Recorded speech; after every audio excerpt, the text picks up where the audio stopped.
Marietou nous a signalé aussi les positions extrêmes de certaines options politiques qui sont en émergence absolument en Europe, pas l'Europe de la périphérie, non, au cœur de l'ancienne Europe, comme il aime de nommer, non.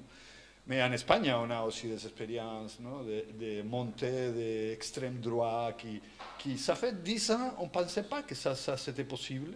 Bon, peut-être des observateurs pas bien informés, mais maintenant il y a une cristallisation politique de vraiment des idées racistes. C'est inquiétant quand même, non? Oui, mais pour moi, la question de l'immigration, c'est ce que cache, en réalité, c'est la haine de l'autre. Et la haine de l'autre, c'est le thermomètre de la peur des gens de pouvoir. C'est-à-dire quand les choses vont bien économiquement, l'immigration n'est jamais un problème. Et c'est seulement dans les moments de crise économique qui commencent les discours de la haine contre les immigrants. Et c'est très intéressant parce que pour moi, ça c'est un déplacement. C'est-à-dire, c'est une question de peur. Quand il arrive la crise, les gens qui ont le pouvoir essaient de déplacer la haine qui pousse pour la crise, pas contre eux, que serait le plus logique, mais contre les autres qui sont venus d'ailleurs. Alors, c'est comme la haine contre les immigrants, selon la taille de la haine contre les immigrants, on peut savoir quelle est la taille de la peur qu'ont les gens de pouvoir à perdre ces pouvoirs à cause de l'indignation populaire. Alors, on fait un transfert, pour ça sont les moyens politiques et les médias de communication à l'époque moderne, dans notre époque, utiliser d'autres médias, mais c'est une transférence, non?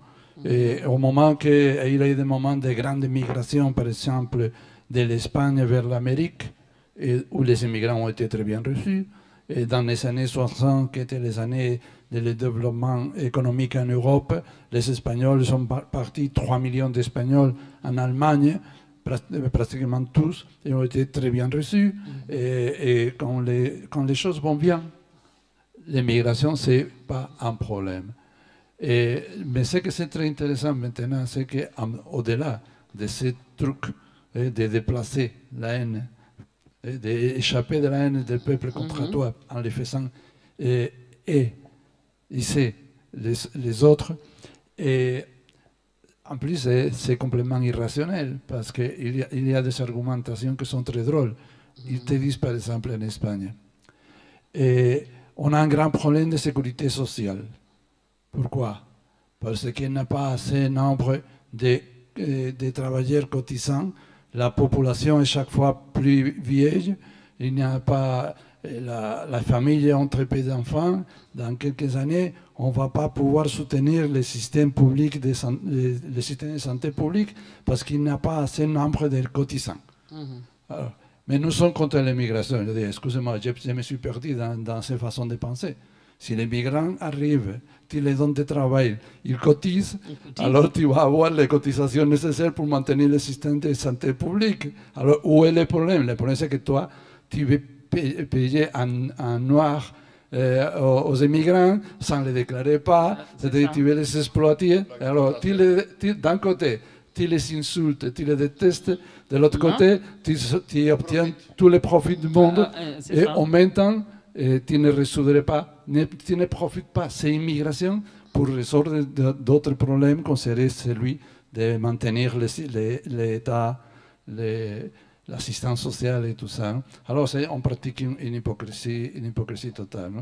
Et une sorte d'irrationalité. Mais le problème pour moi, c'est que quand on fait l'addition de la peur avec la haine, vous savez quel est le troisième élément qui va arriver plus tôt que tard, c'est la violence. Ça, c'est question de temps. Alors, je crains qu'en Europe, on prépare, et rappelez-vous que les civilisés européens, nous sommes les champions mondiaux de la massacre. Personne n'a tué comme en Europe. Nous sommes champions total. Il n'y a pas aucun peuple dans la planète a tué un tel nombre d'êtres humains comme l'Europe. Alors, j'ai toujours peur de ça, parce que la très civilisée et très rationaliste et très démocratique Europe, je vois qu'il est en train de basculer une fois de nouveau sur toutes les vieilles mauvaises habitudes. De l'irrationalisme d'un côté, de l'égoïsme total d'autre côté, et le discours de la peur et de la haine. Alors, et ça, c'est un sujet qui, de point de vue littéraire, très intéressant. Et pour ça, le dernier livre que j'ai écrit a un titre que peut-être va éviter que j'ai des lecteurs, parce que ce n'est pas le titre plus joyeux du monde, mais que c'est haine, c'était odio. Parce que vraiment, je voulais réfléchir du point de vue littéraire sur ces sentiments qui poussent. Donc,